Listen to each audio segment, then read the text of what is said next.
Le Seigneur soit avec vous. Bonne nouvelle de Jésus-Christ selon saint Matthieu. Matthieu chapitre 19, les versets 16 à 22. En ce temps-là, voici que quelqu'un s'approcha de Jésus et lui dit: Maître, que dois-je faire de bon pour avoir la vie éternelle? Jésus lui dit: Pourquoi m'interroges-tu sur ce qui est bon? Celui qui est bon, c'est Dieu et lui seul.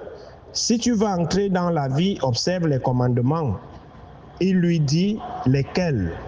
Jésus reprit: Tu ne commettras pas de meurtre, tu ne commettras pas d'adultère, tu ne commettras pas de vol, tu ne porteras pas de faux témoignages, honore ton père et ta mère, et aussi tu aimeras ton prochain comme toi-même.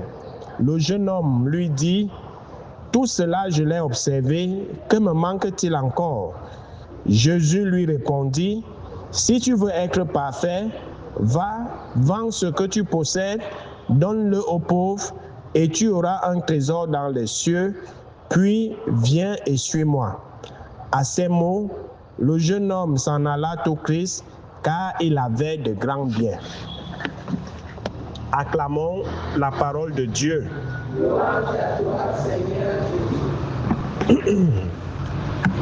Bien-aimés de Dieu, chers frères et sœurs en Christ, loué soit Jésus-Christ.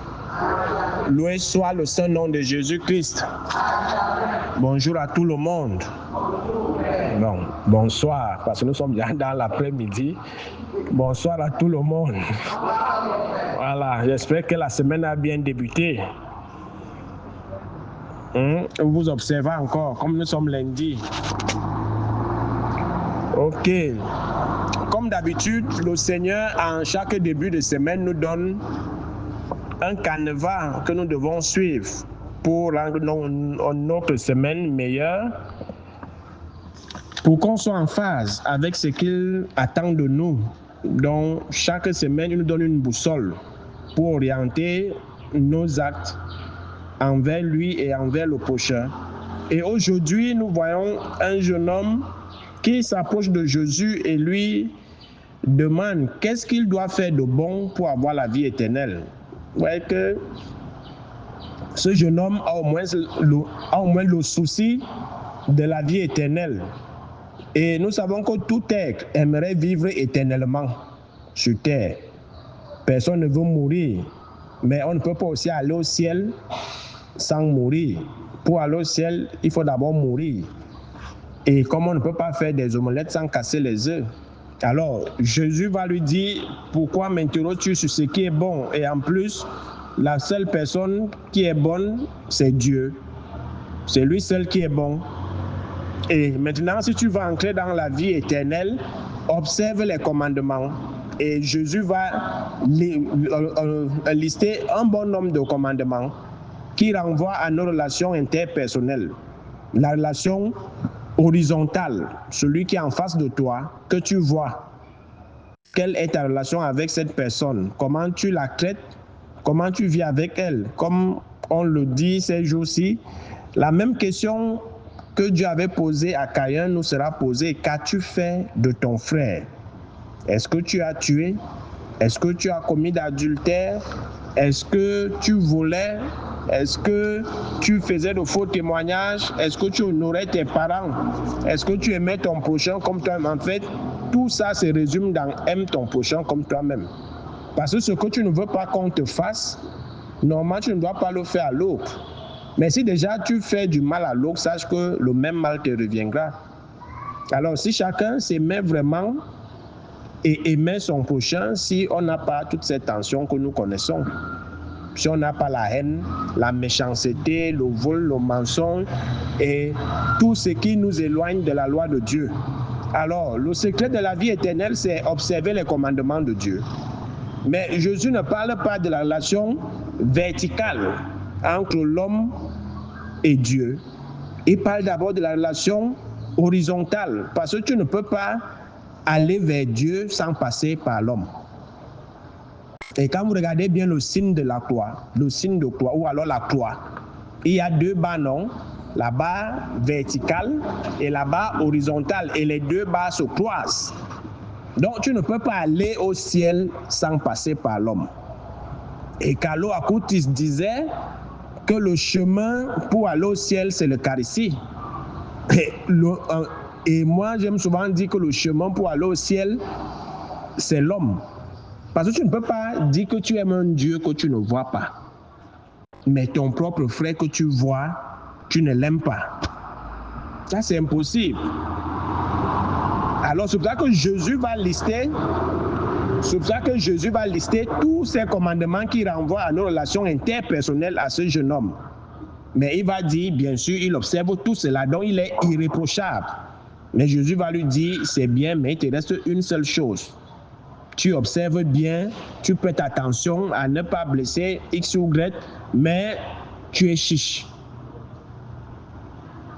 Parce que tu ne sais pas partager, tu as le frein à main de l'avion.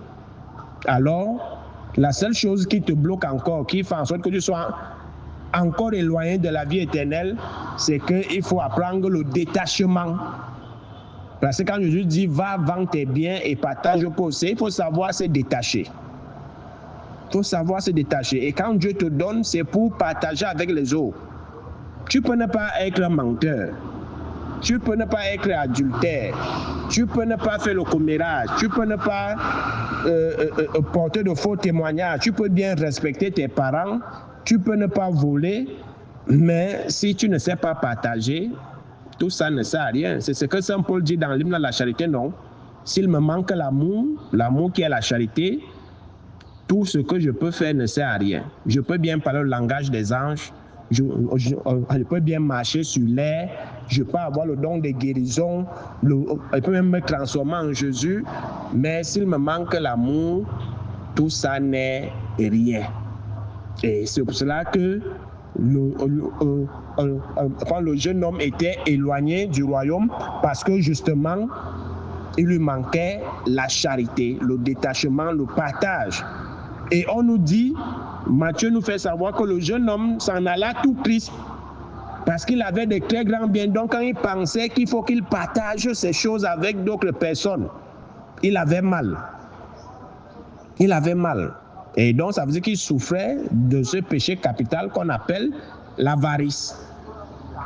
L'avarice. Le fait de capitaliser, de ne pas penser aux autres. Et nous avons des gens comme ça dans nos familles. Tout pour lui et rien pour les autres.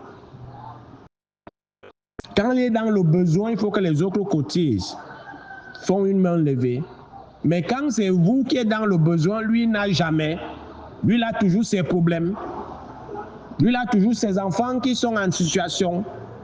Lui, il a toujours son véhicule qui a tout simplement parce qu'il ne veut pas partager. Et c'est ce qui nous tue souvent. Parce qu'on n'aime pas partager, on veut capitaliser. Et pourtant, avec 5 pains et 2 poissons, Jésus a nourri une multitude de foules.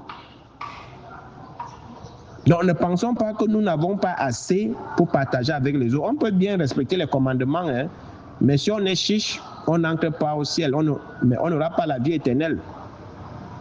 On n'aura pas la vie éternelle. Là, c'est bien beau d'avoir une charité, un amour apparent, un respect apparent des commandements. Mais au fond, le respect des commandements est animé par quoi? Parce qu'en fait, il était animé par la peur d'aller en enfer. Donc, je crois que le jeune homme n'est pas encore sur la route du paradis. Parce qu'il est animé, donc tout ce qu'il fait, c'est par conformité au devoir. Il n'agit pas par devoir, mais par conformité au devoir. Il sait que s'il fait ça, il n'ira pas en enfer. Mais il a oublié l'élément essentiel. Qu'est-ce qui doit animer tes actes? C'est la charité, c'est l'amour. Et c'est pour ça que je crois que c'est Saint Paul, quand il nous cite quand on parle des 3 vertus théologales, il dit des croix, c'est la charité qui est la plus grande, entre la foi et l'espérance. Et la charité, mais c'est la charité qui est la plus grande et qui est le moteur des autres. Donc, tu ne peux pas dire que tu respectes la parole de Dieu ces commandements, mais il te manque l'amour. Ça veut dire que tu es toujours loin. Donc, détache-toi de ce qui t'empêche d'être véritablement sur le chemin de la vie éternelle. La vie éternelle ne va pas s'obtenir en buvant les remèdes, en s'injectant, en vidant la vie des autres, en faisant les transubstantiations, en faisant les substitutions des vies. Et comme on fait souvent, quand on sait qu'on veut mourir, on fait rassembler les gens et les plus faibles, on les aspire. Après, le lendemain, on est en forme. Ce n'est pas ça la vie éternelle. La vie éternelle, c'est après notre départ sur terre, où le bilan doit être fait, où le compte rendu doit être fait de ce que tu as fait, de l'existence que le Seigneur t'a accordée et qu'as-tu fait de ton frère. C'est ça la vie éternelle. Donc ne tombons pas dans le piège de Caïn. Et évitons cette question-là le jour où nous allons quitter cette terre. Qu'as-tu fait de ton frère? Et comme disait Sainte Thérèse, au soir de notre vie, on sera jugé sur cet amour. Et cet amour, c'est à travers les œuvres de miséricorde. C'est ça qui manquait à ce jeune homme. La pratique des œuvres de miséricorde. J'avais faim, tu m'as donné à manger. J'avais soif, tu m'as donné à boire. J'étais nu, tu m'as habillé. J'étais étranger, tu m'as accueilli. J'étais malade et en prison, tu m'as rendu visite. J'étais ignorant, tu m'as instruit. J'étais affligé, tu m'as assisté, tu m'as consolé, ainsi de suite. Voilà les œuvres de miséricorde. Elles sont au nombre de 14. C'est ça qui manquait à ce jeune homme pour être vraiment parfait aux yeux de Dieu. Donc, ne nous limitons pas à respecter à la lettre les commandements sans toutefois être animé par l'amour qui doit être le moteur de nos actes.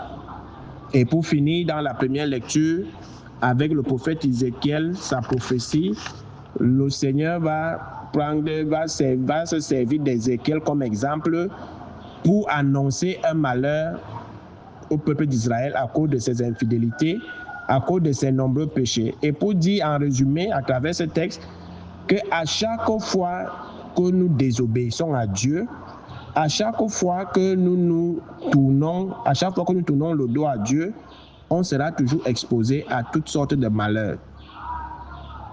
La mort va frapper dans nos familles, la mort va frapper autour de nous, les accidents, les maladies et beaucoup d'autres choses. Parce que justement, nous ne sommes plus alignés, parce que nous ne sommes plus en phase avec Dieu. Et ce qui arrivait toujours au peuple d'Israël, ces nombreux péchés. Et si vous avez bien suivi la structure du texte, alors serons bien vigilants. Gardons la loi des deux amours, l'amour de Dieu et l'amour du prochain, si nous voulons avoir la vie éternelle. Loué soit Jésus-Christ.